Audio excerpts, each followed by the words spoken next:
사도신경 신앙 고백드립니다.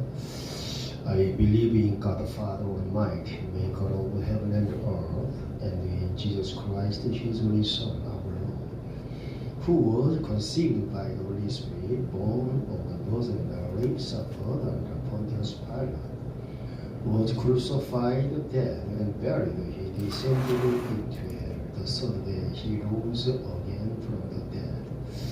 He ascended into heaven and seated on the right hand of God the Father Almighty. From thence He shall come to judge the quick and the dead. I believe in the Holy Spirit, the Holy Universal Church, the communion of saints, the forgiveness of sins, the resurrection of body, and the life everlasting. Amen. 할렐루야. 아버지 하나님 감사합니다. 오늘도 성삼위일체 하나님의 주장하심으로 하나님께서 저희들을 향하신 하나님의 뜻과 계획을 온전히 깊이 깨달을 수 있게 도와주옵시고, 또한 주님께서 저희들에게 예고하시는 모든 비유의 말씀 속에서 하나님의 뜻과 프로젝트를 온전히 발견하여 그 말씀의 믿음을 합함으로 이 세상을 변화시킬 수 있는 믿음의 사람들이 되게 하여 주옵소서. 우리 주 예수님의 이름으로 감사 기도하옵나이다. 아멘.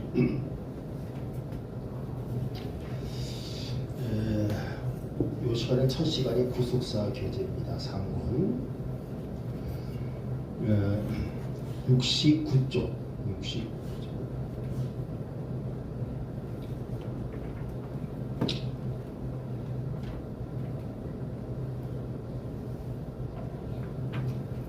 QBS 보시게 되면 요한계시록 5장 2절에 일곱 임봉한 책의 내용은 무엇일까? 이것은 이제 이미 한 일이 있는데 내용이 무엇일까? 이 일곱 임봉한 책을 이제 떼려고 하는 장면이 나오는 거예요. 자, 그 계시록 5장 2절 한번 읽어보십시다. 계시록 5장 2절.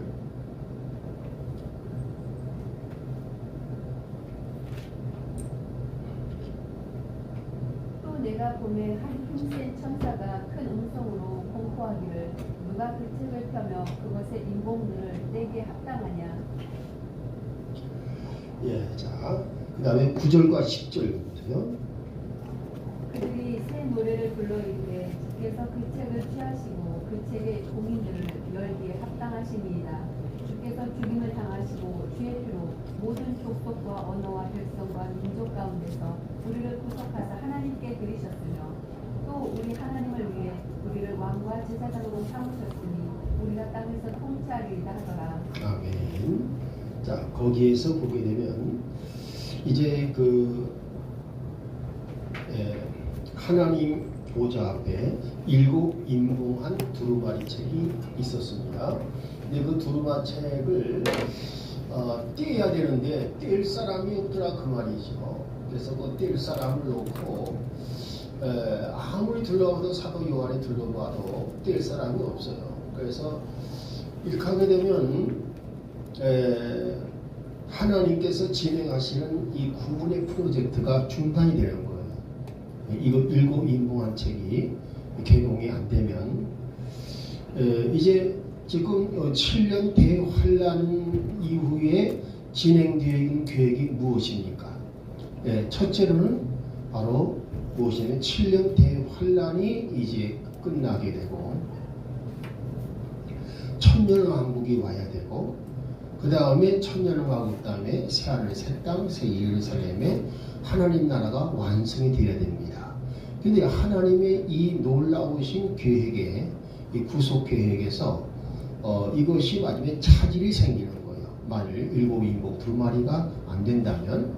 그래서 여러분들이 우리 그 목사님들이 항상 힘들어하는 부분이 이거예요. 레위기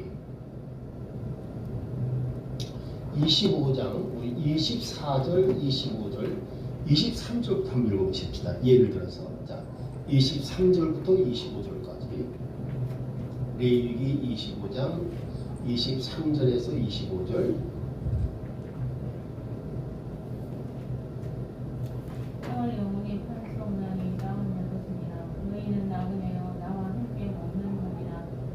너희 소유의 모든 땅에서 너희는 땅을 부르는 것을 허락하신다. 만일 내 형제가 가난하게 되어 자기 소유 얼마를 팔았는데 그의 친족 중 하나가 와서 그것을 물으려거든 그는 자기 형제가 판 것을 물을 것이다.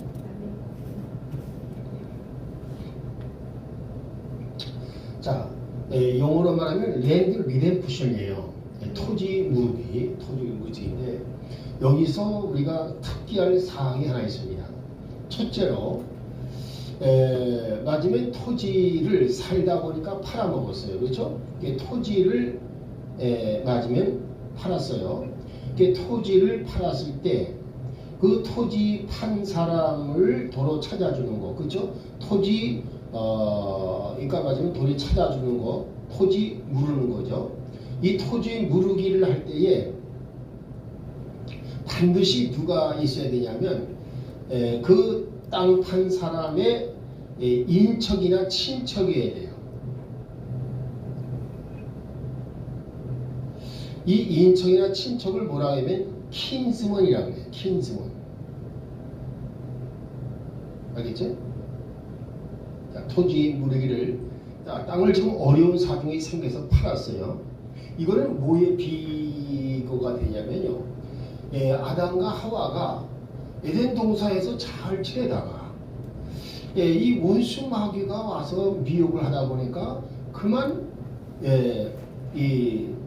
넘겨줬어요. 다시 말해서 여러분들이 이거를 정확하게 이해를 해야 되는데 뭐냐 하면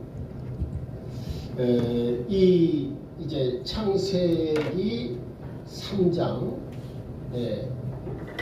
6절에 보게 되면 창세기 3장 6절에 보게 되면 읽어보십시다. 창세기 3장 6절. 내가 보니 그 나무가 보기에 좋고 눈으로 보기에 아름다우며 사람을 지혜롭게 할 만큼 상스러운 나무이므로 그녀가 그 나무의 열매를 따서 먹고 자기와 함께한 자기 남편에게 주매 그가 먹으리라. 자, 이 사건을 통해서요 무슨 일이 벌어졌냐면 원래 이 아담은 이 세상의 임금이요 이 세상의 신이 된 거예요. 왜 그랬냐? 보이지 않는 세계를 다스리는 것은 신이 하는 일이고 보이는 세계를 다스리는 것은 임금이 하는 거예요. 근데 그것을 여러분이 창세기 1장 28절 말씀 보게 되면 뭐라고 되어 있냐면 맞으면 하나님께서 사람의 형상으로 창조하신 사람에게 뭐라고 말씀하시느냐? 맞으면 내가 창조한 것을 다스려라. 그렇죠? 그런 말씀이 나옵니다. 다스리라 할 때에 하나님은요 보이는 세상만 창조하신 게 아니라 보이지 않는 세상도 창조하신 거예요. 그래서 여기에서 우리가 착언을 해야 되는 게 뭐냐 하면 원래는 이 세상 신이 누구였다? 아담이었다. 세상의 왕이 아담이었다. 이해되겠습니까? 그래서 세상의 왕과 임금. 그런데 이 사건을 통해서 맞으면 이 세상 신과 그 다음에 이 왕의 지위를 맞으면 이 사탄 알겠죠?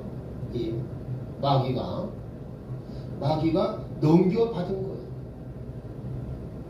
선악과를 따먹기 위해서. 왜 그러냐면 이 마귀가 하나님에게서 알겠죠? 하나님에게서 허락을 받은 거예요. 하나님, 제가요 이 동산에 들어가서 아담과 하와를 유혹해가지고 선악과를 따먹게 하면, 즉 성공하면, 이 아담이 가졌던 모든 지위와 권력을 저에게 넘겨주시는 겁니다. 이렇게 그러니까 그래 한번 해봐.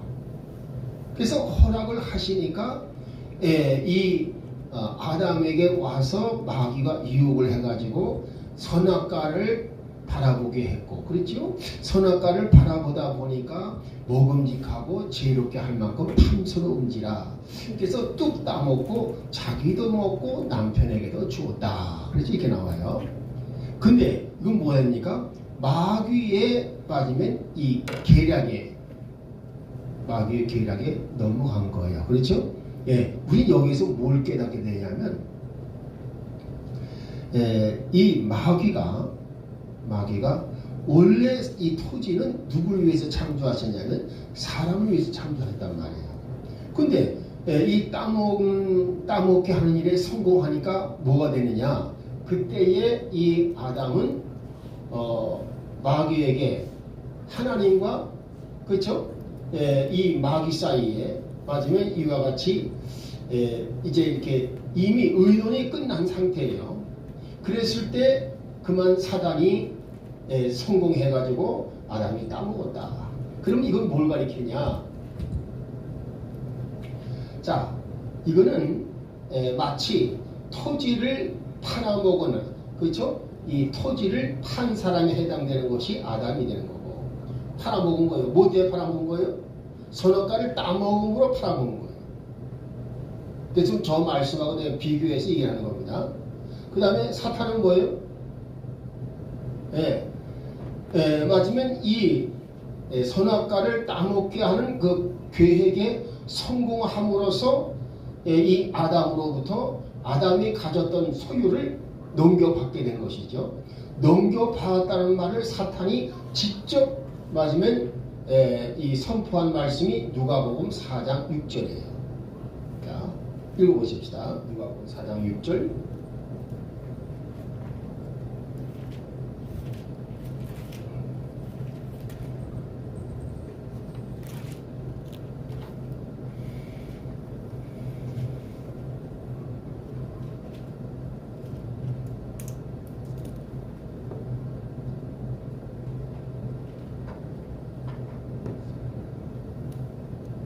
마귀가 그분께 이르되 이 모든 권능과 그 왕국들의 영광을 내가 내게 주리라.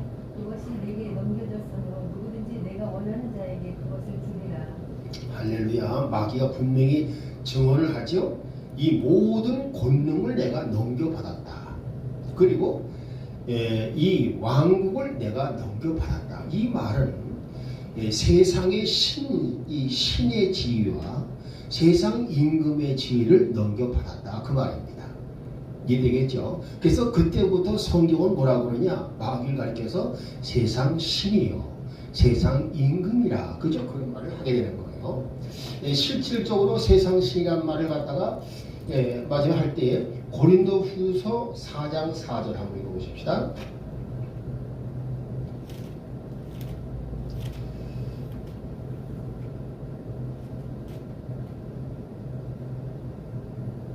그들 속에서 이 세상의 신이 믿지 않는 자들의 마음을 가려 하나님의 형상이신 그리스도의 영광스러운 복음의 빛이 그들에게 비치지 못하게 하였습니다. 할렐루야. 그래서 마귀를 세상 신이라고 했어요. 그 다음에 요한복음 16장 9절 읽어보십시다.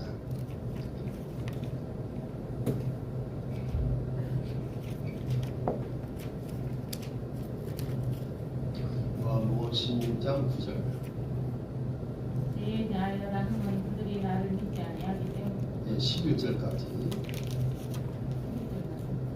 의에 대하여라 함은 내가 내 아버지께로 가므로 너희가 더 이상 나를 보지 못하기 때문이요 심판에 대하여라 함은 이 세상의 통치자가 심판을 받았기 때문이다. 할렐루야. 그때 이 세상 임금이 그 이 세상 임금이 이미 심판을 받았다라고 되어 있어요. 그렇죠? 심판을 받았어요. 심판을 받았다는 것이 왜 맞으면 그것이 확실하냐 하면 여러분이 고라셔야 돼요. 요한계시록하고 연결하면 돼요. 맞으면 마귀는 무적행 속에 갇혔다가 알겠죠? 천년왕국이 끝날 무렵 알겠죠? 맞으면 그가 유황불못으로 던져집니다. 이해되겠습니까? 이미 그런 심판이 벌써 하나님의 판결 선언문에 이미 명시된 거예요.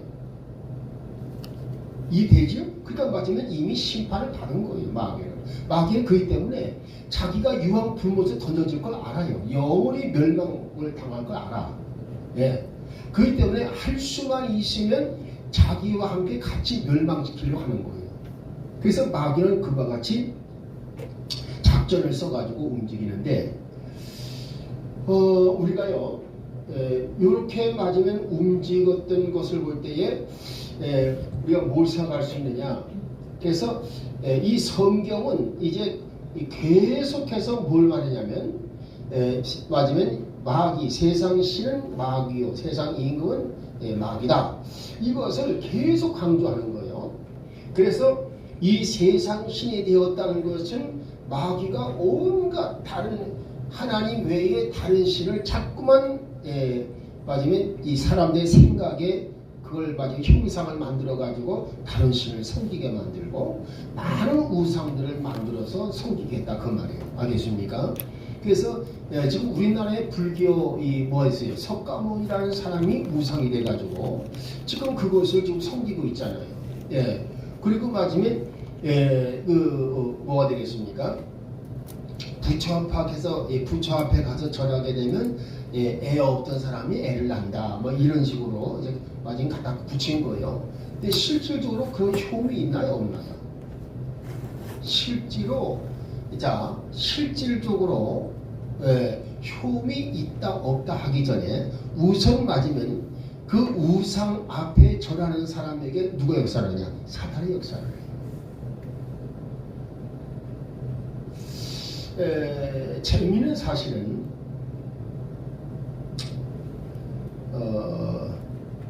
우리 지금 우리 집사라고 쑥방에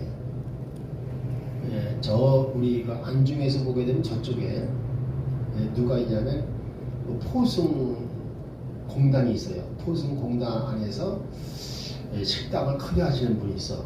근데 그분이 철저한 불교 신자예요. 자기의 친척들은 예수 믿는 사람이 많은데 이 사람은 아주 불교의 골수분자예요. 그래서 맨날 불경을 갖다가 이렇게 마치 필사를 해요. 성경을 필사하듯이. 그러니까 마치 그 사람이 보통 신자가 이런 걸 알 수가 있죠. 그런데 그 사람을 아는 지인들이 그 식당에 와가지고서 밥을 먹으면서 예수 믿는 사람들 같은 경우에는 아이고 사장님 그러지 말고 예수를 믿으세요. 이런다 이 말입니다. 그런데 예수를 믿으라고 할 때 나한테 그런 말 하면 오지 마. 짜증을 내고 성질을 내더라 그 말입니다. 근데 그 양반이 그렇게 하다가 우리 이제 숙방에 와서 우리 집사람하고 나하고 이제 그 예수님 이야기를 믿으란 말을 보다는 예수님 이야기를 할 때에 이 사람이 조금도 거부감을 느끼지 않고 그래서 예수님 이야기에 대해서는 그 숙방의 그 목사님이나 사모님이 얘기할 때는 나는 짜증이 안 나지만 그 외의 사람들은 다 짜증이 납니다 라고 말하는 거예요. 그래서 오죽하면 내 앞에서는 예수님 얘기하지 말라 이렇게 맞으면 신신당부했다 그 말입니다. 그런데 우리 숙방에 와서는 맞으면 예수를 믿으면 아주 축복이 됩니다. 이런 얘기를 이렇게 하는데 그게 하나도 거부감이 안 들다 그 말입니다. 그걸 실질적으로 그 하더래요 그 사람이. 거기서 이제 얘기 듣고 온 사람이. 내가 그때 그랬어요. 똑같이 예수 이야기를 했는데 왜 그 사람들이 얘기를 할 때는 거부감을 느끼고 왜 우리가 얘기를 할 때는 거부감을 느끼지 않았을까? 그 양반은요. 우리 그 숙방에 와가지고 가끔 가다 헌금도 해요. 그러니까 그 사람은 뭐냐? 무슨 얘기냐면 이 숙방에 와서 치료를 받으면서 완전 조금도 이 거부감을 안 느낀다는 얘기죠. 그리고 오히려 마음이 평안하고 기쁨이 온다 그 말이에요. 여러분 차이점이 뭐라고 생각해요?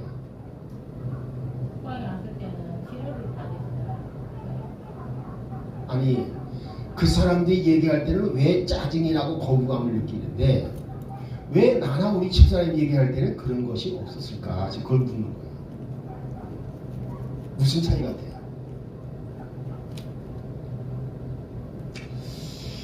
나는 그것을 진리 신앙이 있고 없고로 맞으면 그것을 생각하려고 해요. 왜냐? 진리 신앙은 뭐예요? 성령님이 함께 하시고 그래서 성령님을 뭐라고 그러냐? 진리의 성령이라고 그래요. 진리의 영이신 하나님, 그죠? 예, 그 무슨 얘기입니까? 이 진리의 말씀, 진리 신앙 가지고 진리의 말씀을 이렇게 이야기하게 되면은요, 상대방이 성령께서 그 자리에 임하게 계시기 때문에, 상대방이 뭐예요? 성령에 대해서 누구도 거부하면 안 느끼잖아요. 근데 그 사람들은 뭐예요? 진리 신앙이 없이 그냥 막연하게 겉핥기식으로 알고 있는 자기의 지식을 의지해가지고, 예수 믿어요. 네, 들은 풍월로 믿는다 그 말입니다. 그래서 여기에서 차이점이 있지 않겠나, 그 생각을 합니다. 그러니까 무슨 얘기냐? 진리 신앙이라는 것이 얼마큼 중요한 것인가, 우리가 이것을 깨닫게 된다 그 말이죠. 자, 그래서 우리가 이 창세기 3장 6절 말씀에서요, 우리는 뭘 깨닫게 되냐면, 이 마귀가 얼마나 영악한 마귀입니까? 영악한 마귀가 저걸 하겠어요? 반드시 문서로 남기겠죠. 그래서 여러분들이 그걸 아셔야 돼요. 땅을 팔고 살 때는요, 땅을 파는 사람은 갑, 땅을 사는 사람은 을. 그 다음에 이제 누가 하면 제사장이 중재자가 돼요. 그래서 제사장이 마지막에 서명할 수 있는 이 서류를 또 한 장 만들어. 그래서 이 마지막에 서류가 ABC 석장이 돼요. 그러니까 마지막에 이 갑이란 문서는 판 사람이 갖고, 그 다음에 을 문서는 이제 사는 사람이 갖고, 그 다음에 나머지 하나, 이 시 문서는 뭐냐? 똑같은 문서지요. 그렇지만 이 시 문서는 뭐냐? 성전고. 이 성전, 하나님의 성전 안에는요, 마지막에 문서를 보관하는 성전 문서고가 있어요. 그래서 거기에다가 딱 보관해가지고, 마지막에 이 팔고 사는 사람 사이에 분쟁이 없도록, 그래서 분쟁이 생기는 경우 제사장이 판결관이 되는 거예요. 그래서 판결을 해가지고 공평하게 해결해 주는 겁니다. 그런 것을 하는데, 이 마귀가 이와 같이, 그렇죠? 맞으면 이제 이 선악과를 따먹게 했으니까 이제 승리했어요. 그래서 세상 신과 세상 왕을 맞으면 내가 넘겨받았다. 이것을 갖다가 말로만 하는 것이 아니라 하나님 앞에서 문서로 작성하겠다 그 말입니다. 그래서 그 문서 작성한 게 그게 바로 일곱 인봉 두루마리야. 이해되겠습니까? 맞으면 이 마귀 사탄은 아담으로부터 정식으로 이 세상 신과 세상 왕의 권리를 이양받았습니다. 알겠죠? 그것을 문서화 시켜가지고 하늘의 성전에, 하늘에도 성전이 있는데 그 성전 문서고 안에다가 보관을 시켰다 그 말입니다. 이해되겠습니까? 그래서 지금 예수님이 지금 나타나시기 전에 그러니까 여러분들이 보시게 되면 계시록 4장은 뭐예요? 천상 예배의 광경이지요. 그 다음에 계시록 5장은 뭐예요? 이제 하나님 보좌 앞에 뭐가 있어요? 일곱 인봉 두루마리가 있는 장면을 보여줍니다. 근데 이 일곱 인봉 두루마리를 뗄 자격이 누가 있느냐 없느냐, 알겠죠? 여기에 대해서 설명하는 것이 계시록 5장이에요. 이해되겠습니까? 이렇게 됐을 때 그 계시록 5장은 맞으면 사도 요한이 이 뗄 사람이 없다 하는 것을 알게 됐을 때 하나님께서 뭐예요? 이제 맞으면 드디어 그동안에 예수를 믿는 것을 거부하거나 맞으면 하나님의 아들이 이 땅에 와서 그처럼 복음의 진리를 전하면서 이적과 기적을 행하면서 예수를 믿으라고 했는데 거절한 사람들, 그렇잖아요? 그 사람들에 대해서 하나님은 반드시 보복하신다 그 말입니다. 이해되겠습니까? 여러분 보십시다. 여러분 어디를 보시냐면요, 누가복음 4장 우리 18절과 우리 19절 그리고 이사야 알겠죠? 61장 우리 1절과 2절 한번 비교해 보시겠습니다. 자, 누가복음 4장 18절 19절 읽어보십시다. 주의 영께서 내게 임하셨으니 이는 그분께서 내게 기름을 부으사 가난한 자들에게 복음을 선포하게 하셨기 때문이라. 그분께서 나를 보내신 것은 마음이 상한 자들을 보시며 포로된 자들에게 구주를 눈먼 자들에게 다시 보게 함을 선포하고 상처 입은 자들을 자유롭게 하며 주의 받아주시는 해를 선포하게 하려 하심이라 하였더라. 자, 거기는요 어떻게 돼 있어요?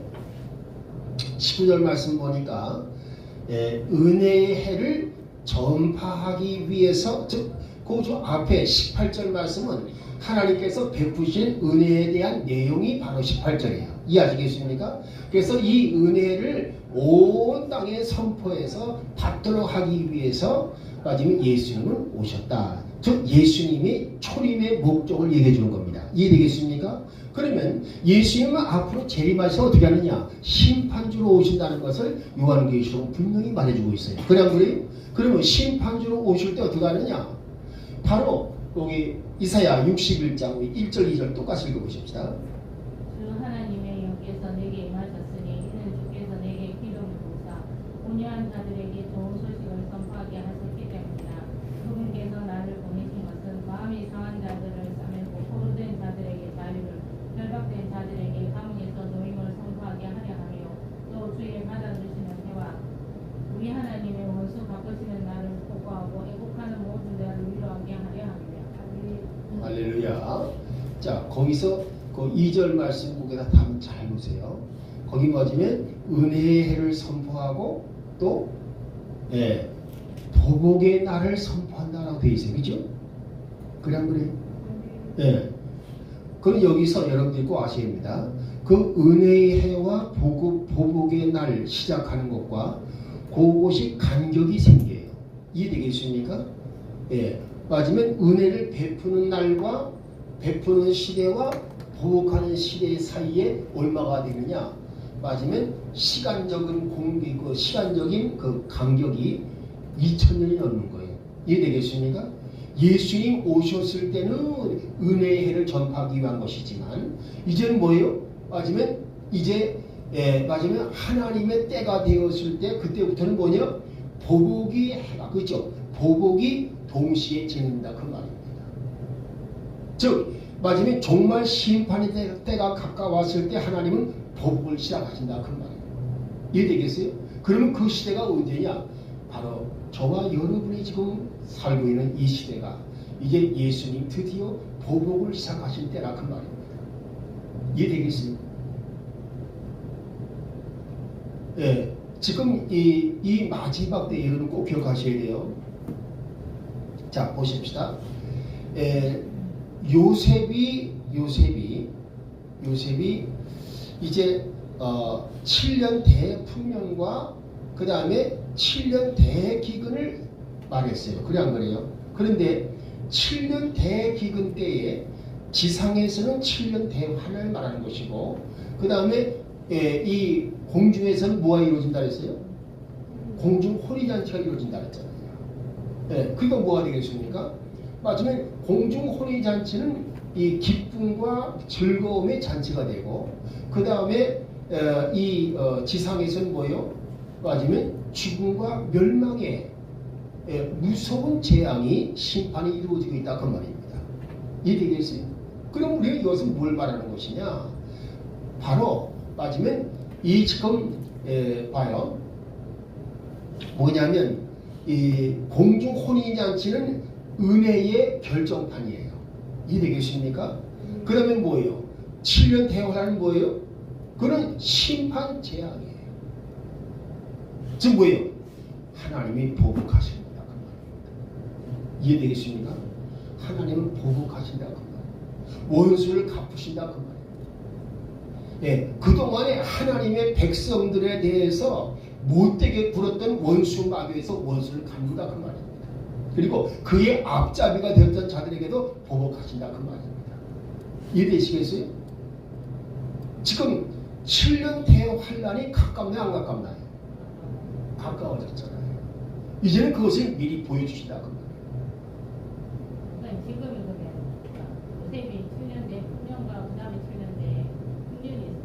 근데 대기근이 오죠. 지금이 7년 뒤 9년씩 아직 7년 대풍년이 이루어지지 않았어요.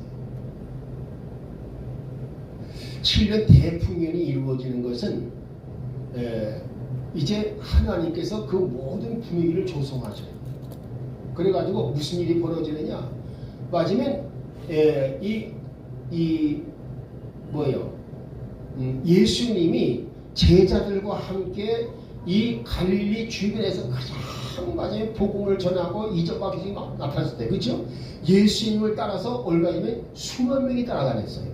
그리고 오병이의 기적도 체험하고 이러면서 예수님을 따르는 사람이 굉장히 많았어요. 그래 안 그래요? 그런데 어느 날 예수님이 십자가에 못 박혀 죽으시자 그 바람과 불이 그만 다 꺼져 버렸어요. 그러니까 뭐가 되겠습니까? 그리고서 이어져 그 예수님의 진리의 말씀을 맞아요 받아서 신앙으로 승화시킨 사람들은 제자들, 즉 사도들과 제자들, 그렇죠? 그 제자들이 그와 같이 행한 것을 알 수가 있습니다. 그래서 이들을 통해서 뭐가 이루어지느냐? 맞으면 소수의 사람들에게만 복음이 전파되는 거예요. 이해되겠어요? 그래서 마침내 뭐가 되겠습니까? 그 얼마 안 되는 그와 같은 상황이, 즉 얼마 예수님 사람이 아주 적게 그야말로 이 미랄 이삭을 줍듯이 그냥 조금씩 예수를 믿었다 그 말입니다. 그런데 요셉을 통해서 말씀하신 7년 대풍년은 뭐냐? 그렇게 되는 것이 아니라, 알겠습니까? 예수님이 이 유다 그리고 갈릴리를 다니실 때는 뭐예요? 그때는 수만 명이 따라다녔잖아요. 그 마찬가지로 예수님을 따라서 이제 수만 명이 아니라 이제는 뭐예요? 지금은 무슨 시대입니까? 매스컴이 발달한 시대잖아요. 그래서 지금 맞으면 유튜브도 그렇고 하여간 맞으면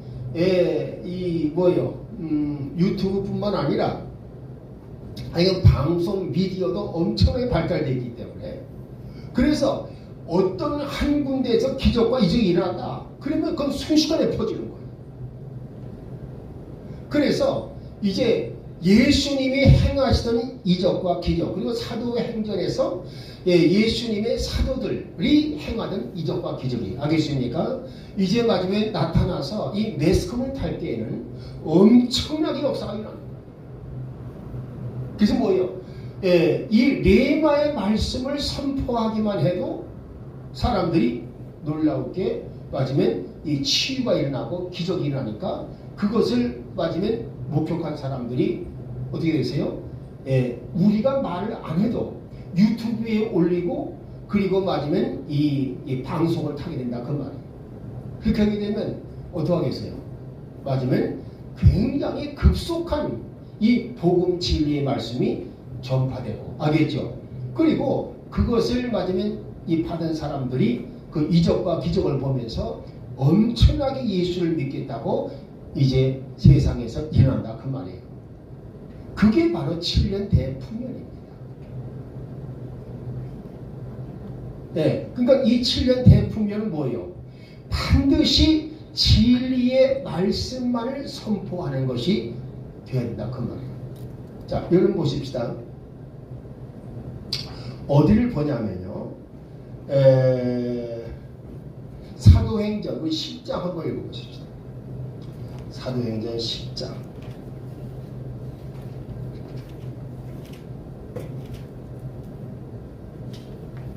10장 22절 한번 읽어보세요. 사도행전 10장 22절. 그들이 이르되 백부장 고넬료는 의로운 사람이요 하나님을 두려워하는 사람으로 유대인들의 온 민족 가운데서 좋은 평판을 얻고 있는데 그가 하나님으로부터 거룩한 선사편의 경고를 받고 사람을 보내 당신을 자기 집으로 초청하여 당신의 말씀을 들게 하나이다. 할렐루야. 지금 고넬료가요, 사도 베드로를 초청하는 것은 베드로의 입에서 나오는 진리의 말씀, 그 말씀을 들으려 합니다. 그 말씀이 뭐로 표시되어 있냐면 레마타라고 되어 있어요. 알겠습니까? 레마, 즉 레마의 말씀이라 그 말입니다. 그때 당신 사도인 이 베드로 당신으로부터 우리는 말씀을 듣기를 원합니다. 그래서 초청했습니다. 근데 그 말씀이 로고스가 아니에요. 르마의 말씀. 이 되겠어요?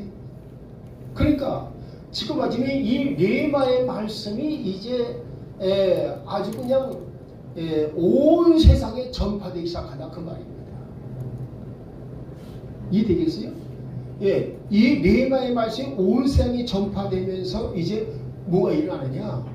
동시에 이적과 기적이 동반된다 그 말이에요. 마가복음 16장 20절에서 뭐라 했습니까? 제자들이 나가서 복음을 전파하며 하나님께서 이적과 기적으로 그 말씀을 증거해 주시더라. 이해되겠습니까? 그러니까 복음 진리의 말씀을 선포하게 되면요, 하나님께서 우리가 나타나지 말라고 해도 하나님께서 성령님께서 알겠습니까? 이적과 기적을 나타내 보이신다 그 말. 그래서 우리가 신앙은요 절대로 은사 중심으로 신앙생활하면 안 돼요. 말씀 중심으로 신앙생활하셔야 돼요. 이해되겠어요? 항상 말씀의 중심이에요. 말씀은 영원토록 변함이 없어요. 이해되겠습니까? 은사라고 하는 것은 순간에 조졌다가 다 거둬가실 수가 있어요. 그렇지만 말씀은 영원해. 시편 119편 89절 한번 읽어보십시다. 시편 119편 89절. 시편 119편 89절입니다. 읽어보세요. 오 주여, 주의 말씀은 영원히 하늘에 정착되었사오며. 할렐루야. 그렇죠? 하나님의 말씀은요 하늘에, 알겠어요? 천국에, 그 말씀이 영원히 거기 딱 맞으면 자리 잡고 서 있다 그 말입니다. 이해되겠어요? 정착이란 말은 말씀이 그 자리에 자리 잡고 있다 그 말이 아니에요. 그래, 그런 거예요. 영원한 거예요. 하나님의 말씀은 영원한 거야. 그러니까 우리 신앙생활 할 때 절대로 여러분 은사 붙잡지 마세요. 진리의 말씀을 내가 붙잡고 가게 되면 은사는 따라오는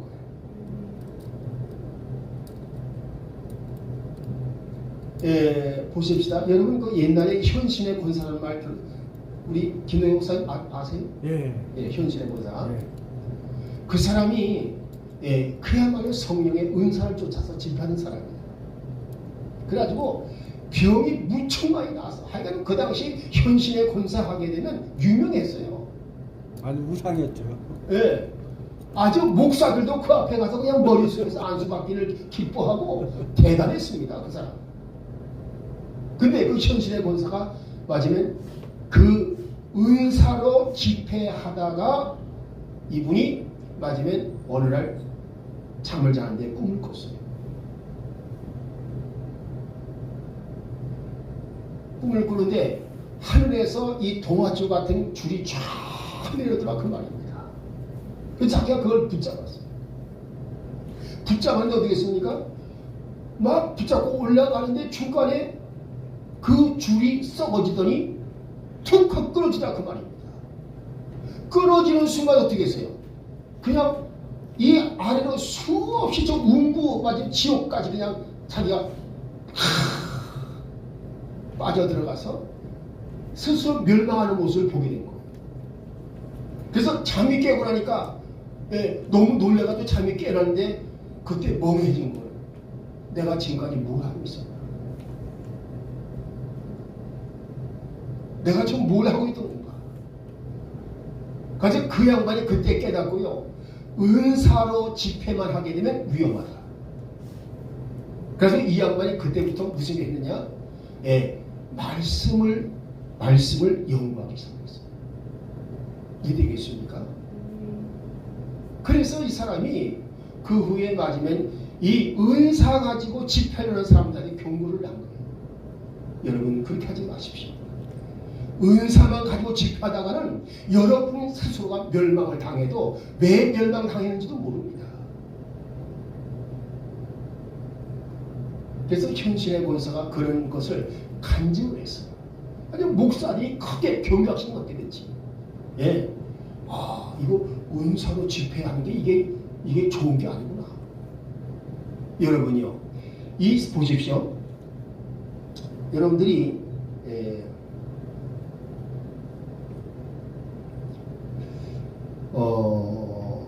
사도행전이요 10장 우리 34절 말씀 한번 읽어보십시다.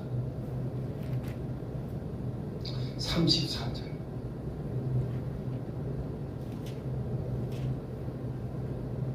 읽어보세요. 베드로가 입을 열어 말하되 내가 진실로 하나님은 사람들의 외모를 존재하지 아니하시고. 예. 자, 하나님은 사람을 외모로 보지 아니하신다. 그 말은 무슨 얘기예요? 마지막 고넬료가 이방인인데도 불구하고 하나님께서 천사를 보내시어 베드로로 하여금 어떻게 했어요? 마지막에 고넬료의 초청에 응하도록 만들어주셨다. 그 말입니다. 그리고 고넬료가 마지막에 기도하는 중에 천사의 지시를 받아가지고 자기를 초청했음을 이제 그가 알려주니까 그렇구나. 하나님은 이방인이나 유대인이나 가리는 것이 아니다. 차별하는 것이 아니다. 이해되겠습니까? 외모로 사람을 차별하시는 분이 아니다. 뭐요? 진심으로 마음속으로 하나님을 경외하는 자. 이해되겠어요? 예, 경건한 자. 그리고 마지막에 하나님의 뜻대로 행하는 자를 찾으신다. 여러분이요, 실질적으로 여러분이 이것을 체험을 하셔야 돼요. 자, 보십시다. 어떤 사람이 있었어요. 어떤 사람이 그분이 나이가 한 40세쯤 된 부인이었는데 35살 때부터 갑자기 맞으면 이 몸이 마비가 와가지고 걷지를 못하고 휠체어 생활을 했어요. 이해되겠습니까?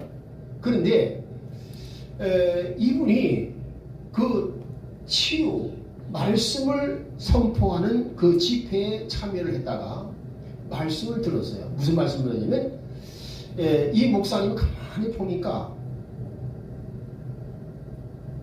성령께서 그에게 말씀을 주라는 거예요.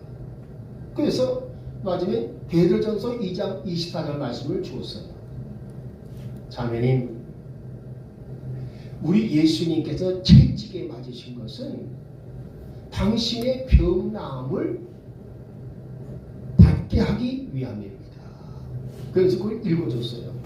네. 자, 주께서 채찍에 맞으신 것은 맞으심으로 너는 병 나음을 얻었다고 했나요? 얻을 것이라고 했나요? 예, 얻었다고 했다. 예. 그런데 이 사람이요, 그 말씀을 믿었어요. 그래가지고 예, 저는 병 나은 줄로 믿습니다. 그래서 그 말씀을 대하는 순간 믿으면 그가 이 믿음을 합하는 고백을 했어요. 예, 그러면 저는 병 나았네요. 병 나은 줄로 믿습니다. 하나님 감사합니다. 하나님 찬양합니다. 그랬어요. 이해되겠습니까? 예, 그 순간 어떻게 뭔지 아세요? 예, 맞으면 자 보십시오. 예, 이제 휠체어를 타고 와서 맞으면 일어설 때는 어떻게 돼요? 예, 그걸 뭐라고 해야 되지? 다리 저는 사람들이 그 지팡이 양쪽에 그걸 뭐라고 해요? 목발. 그렇죠? 예, 목발을 양쪽에 짚고 있어서 겨우 일어나셨거든요. 일어나고 있었다가 마지막 뭐예요? 예, 하나님 감사합니다 하고 맞으면 이쪽 던져버렸어요. 알겠습니까? 던져버리고 할렐루야 하나님 감사합니다. 제가 병 낫게 해주시고 감사합니다. 그랬어요. 어떻게 했을까요? 이 사람이 완전히 병고침 받았고. 이해되겠습니까? 자, 보십시다. 여러분요, 우리가 여기서 꼭 명심하셔야 돼요. 나는 하나님께서 우리 두란노학교를 그러기 위해서 세우셨다는 믿습니다. 왜냐하면 자, 내가 하나님의 말씀에 마지막 하나님은 치유하신다는 말씀을 내가 받고 그것을 말씀대로 믿고 행하였을 때 그 여자분이 고침을 받았어요. 그래 안 그래요? 그러면 마침에 그 고침받은 사람이 나가서 나 하나님의 말씀 이렇게 믿고 말이야 이게 행하였더니 내가 이렇게 고침받았다 이렇게 말을 하게 되면 사람들이 그대로 행하게 따라하겠어요. 그럼 그 사람들은 뭐가 되겠습니까? 그 사람은 그때부터 말씀 중심의 신앙이 됩니다. 그리고 기적을 체험합니다. 근데 말씀은 뭐예요? 영원토록 변함이 없습니다. 하나님은 그렇게 치료하기를 원하십니다. 이해되시겠어요? 그래서 마지막에 제일 좋은 방법은 으뜸가는 방법은 말씀에 기록된 대로 믿고 행함으로 고침받는 것. 이해되겠습니까? 그것이 가장 좋은 치유 방법이다. 물론 기도받고도 나을 수가 있고 이해되겠습니까? 안수받고도 나을 수가 있어요. 이해되겠어요? 심지어 그 말씀 내가 소개해 드릴게요. 뭐냐면요.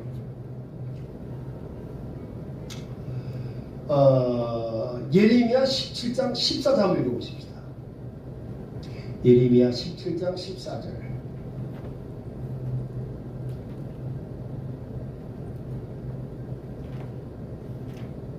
오 주여 주는 나의 찬양이시오니 나를 고치소서 그리하시면 내가 고쳐드리이다. 나를 구원하소서 그리하시면 내가 구원을 받으리이다. 할렐루야. 자 거기서 뭐가 나오죠? 내가 여호와 하나님을 찬양을 하게 되면 알겠습니까? 찬양으로 말미암아 내가 뭐 할 것이다? 치유를 받겠습니다. 그러니까 뭐예요? 찬양도 치유의 역사를 일으킵니다. 이건 실질적으로요.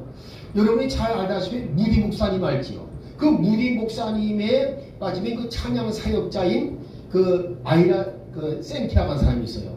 그 사람이 마지막에 이 찬송을 인도하고 복음 성가를 이렇게 마지막에 부르다가요. 마지막에 사람들이 고침받은 사람이 굉장히 많았어요. 이해되겠습니까? 그러니까 찬양을 통해서 치유하신다. 그걸 보여준 게 바로 예레미야 17장 14절 말씀이에요. 할렐루야. 그래서 찬양이 중요한 거예요. 찬양.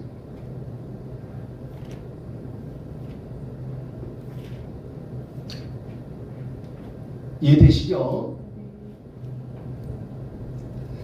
자, 그래서 이와 같이 이 토지 무리기 요거 마무리하고 점심 먹도록 하죠.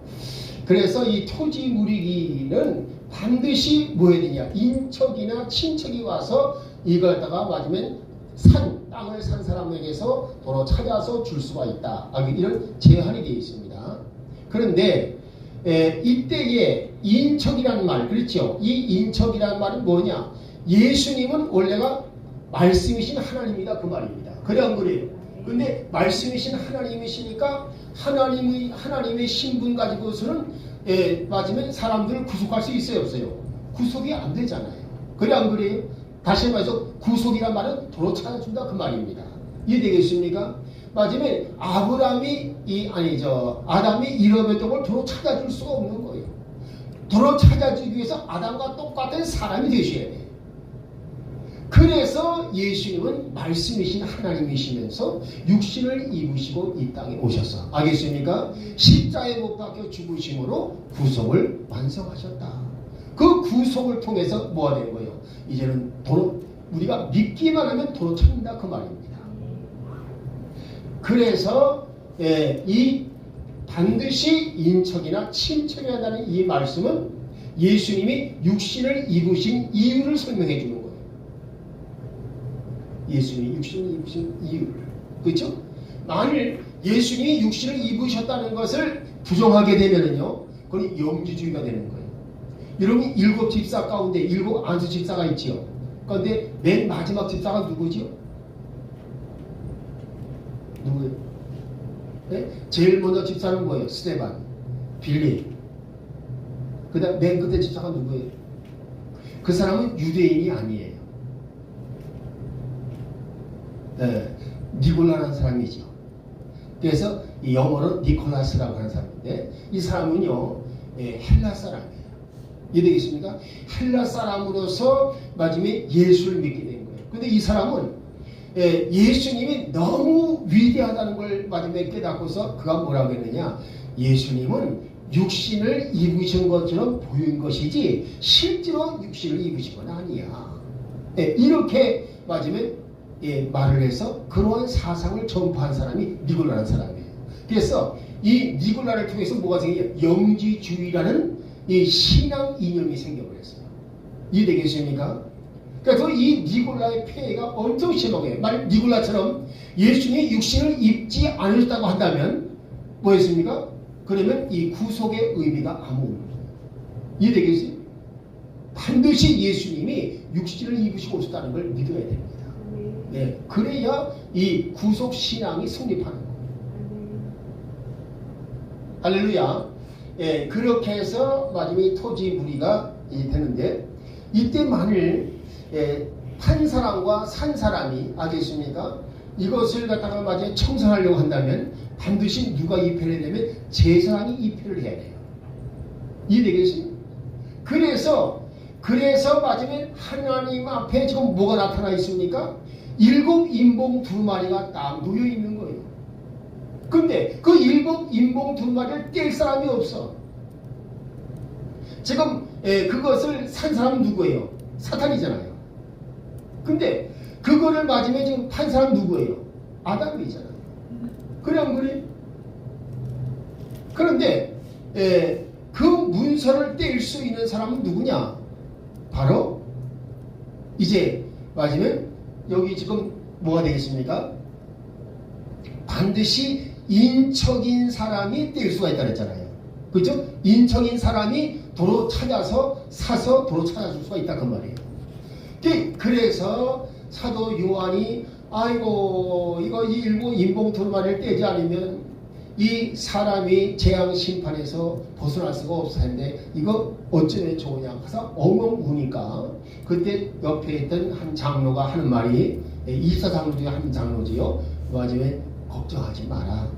유다 지파 가운데 바로 예수 그리스도께서 맞으면 이 인봉 2마리를 이기셨기 때문에, 그럼 뭘 이기셨어요? 십자에 못 박혀 죽으시면 이기셨잖아요. 그래서 이미 이기셨으니까 걱정하지 마라. 그분이 떼실 것이다. 그래서 그분이 떼신다고 했을 때 마지막에 예수님이 나타나신 거예요. 이해되겠습니까? 이해되시죠? 그래서 떼시는 장면이 어디에 나오느냐? 계시록 6장, 이제 계시록 하겠죠? 6장 이제 1절에서 일단 그 8절까지 보게 되면 1절 2절 한번 읽어보세요. 1절 2절. 계시록 6장 1절 2절. 내가 보매 어린 양께서 그 봉인들 중에 하나를 여시더라. 그때 내가 들으니 내 짐승 중에 하나가 천둥소리 같은 소리로 이르되 어서 와서 보라 하더라. 이에 내가 보니 보라 흰 말이라. 그 위에 탄 자가 활을 가졌고 안을 맞음에 그가 나아가서 정복하고 또 정복하려 하더라. 그 다음 그러니까 지금 첫째 인봉을 뗀 거죠. 그때 쓸 때 나타나선 사람이 누구냐? 백마를 탄 사람이에요. 자, 그 다음에 3절 4절. 그분께서 둘째 봉인을 여신 뒤에 내가 들었는데 둘째 짐승이 이르되 와서 보라 하매 다른 붉은 말이 나오더라. 그 위에 탄 자가 땅에서 화평을 제거하는 권능을 받았으니 이것은 그들이 서로 죽이게 하려 합니다. 또 그가 큰 칼을 받았더라. 할렐루야. 그래서 붉은 말, 이 붉은 말은 자, 마치 흰색 말은 적그리스도의 출현을 말하는 것이고, 이해되겠습니까? 그 다음에 적그리스도가 출현해서 무슨 일을 하느냐? 이제 맞으면 붉은 말은 전쟁을 한다 그 말입니다. 이 붉은 말 탄 사람은 뭘 받았다 그랬어요? 거기 보게 되면 큰 칼 받았다 그랬죠. 이 칼은 무기를 가리키는 거죠. 그러니까 뭐예요? 마지막에 이 붉은 말은 전쟁을 가리킵니다. 전쟁이 일어난다 그 말입니다. 이해되겠습니까? 그 다음에 5, 6절. 그분께서 셋째 봉인을 여신 뒤에 내가 들으니 셋째 짐승이 이르되 와서 보라 하더라. 이에 내가 보니 보라 검은 말이라. 그 위에 탄 자가 손에 저울을 가졌더라.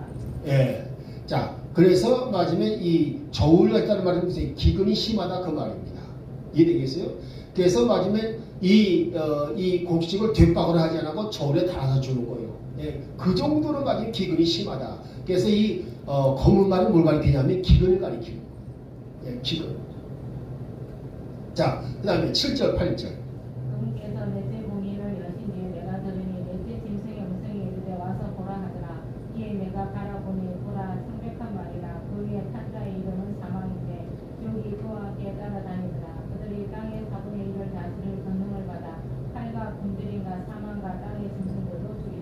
할렐루야. 자, 그때에 맞으면 그 네 번째 인봉을 떼실 때 나타나는 말이 뭐냐? 청황색 말이라고 되어 있어요. 창백한 말이라고 되어 있죠. 창백한 말을 개정판 성경에서는 그걸 청황색 말이라고 했어요. 청황색. 청색을 띈 것 같은데 황색이야. 이 말은 뭐냐면 병색을 말하는 거예요. 전염병을 말하는 겁니다. 이해되겠습니까?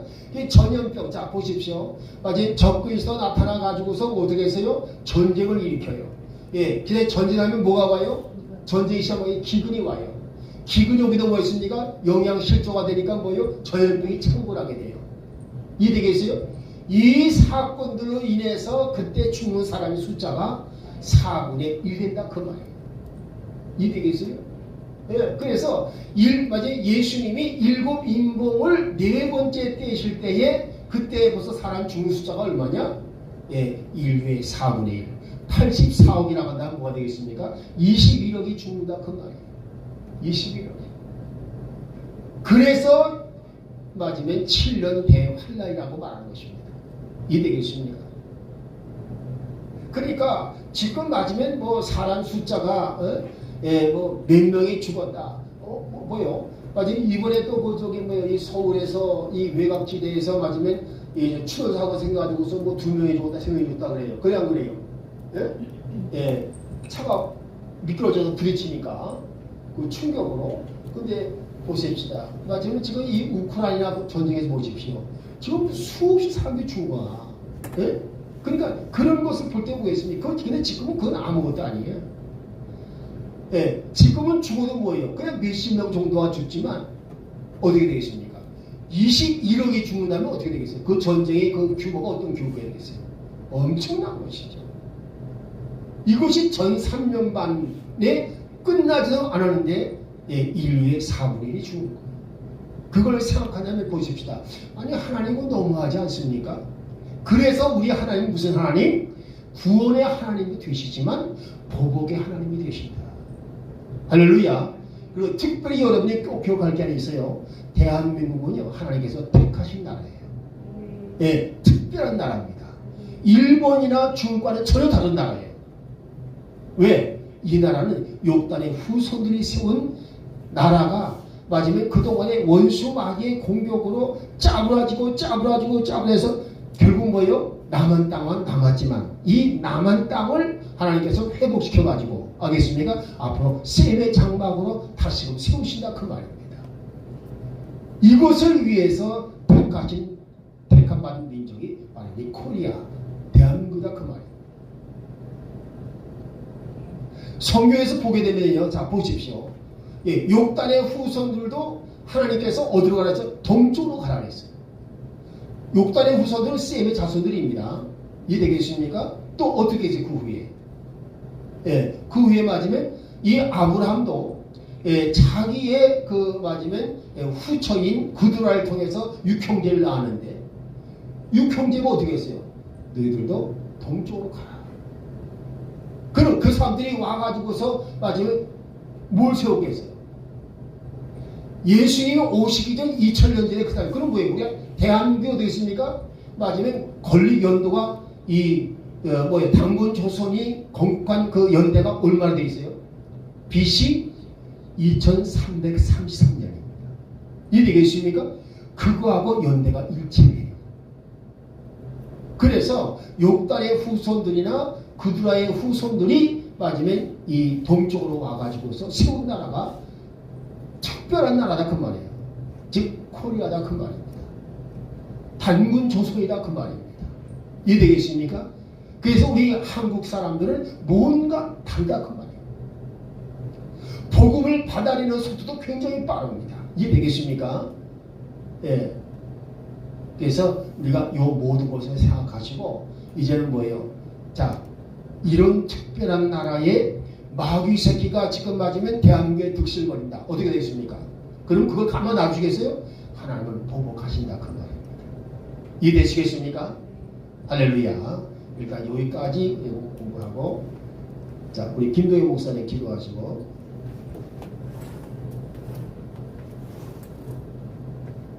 참으로 좋으신 하나님 아버지, 하나님의 은혜와 사랑을 감사합니다. 2026년도 새해를 맞이해서 하나님께서 우리를 사랑하셔서 두란노 레마 바이블 아카데미로 발걸음을 인도하여 주셔서 하나님께서 귀하게 사랑하시는 박요한 목사님을 통해서 하나님의 귀한 메시아 구속사의 귀한 진리의 말씀을 배울 수 있도록 귀한 영적인 진리를 레마의 말씀을 배우며 깨달을 수 있도록 하나님 은혜를 허락하여 주시니 감사함을 드립니다. 하나님 아버지, 2026년도를 맞이하여서 우리 박요한 목사님의 소원과 꾼대로 기도하는 그 모든 제목대로 하나님께서 2026년도에는 기필코 하나님께서 이루어 주시기를 원합니다. 소망합니다. 하나님 그 꿈을 꾸며 달려갑니다. 하나님 역사하여 주옵소서. 무엇보다도 우리에게 귀한 말씀을 가르쳐 주시는 박요한 목사님 영육간의 강건함을 허락하여 주옵소서. 독수리 날개춤 올라가는 새 힘을 허락하여 주옵소서. 아버지 하나님 배우는 모두에게 은혜를 베풀어 주셔서 하나님의 귀한 진리의 말씀을 잘 배우고 깨달아서 하나님 이제 멸망해 가고 타락해 가는 이 나라와 한국교회의 큰 사명을 감당할 수 있도록 은혜를 허락하여 주옵소서. 2026년대는 많은 하나님 이제 하나님의 말씀을 갈급하며 사모하는 심령들을 하나님이 보내주시기를 원합니다. 아멘. 들을 자 보내주옵소서. 사모하는 자 보내주옵소서. 하나님 보내주셔서 하나님의 큰 역사가 나타날 수 있도록 은혜를 베풀어 주옵소서. 아멘. 주님께서 축복해 주심을 감사하며 예수님의 이름으로 간절히 기도하옵나이다. 아멘. 할렐루야. 하나님께 영광 돌립니다.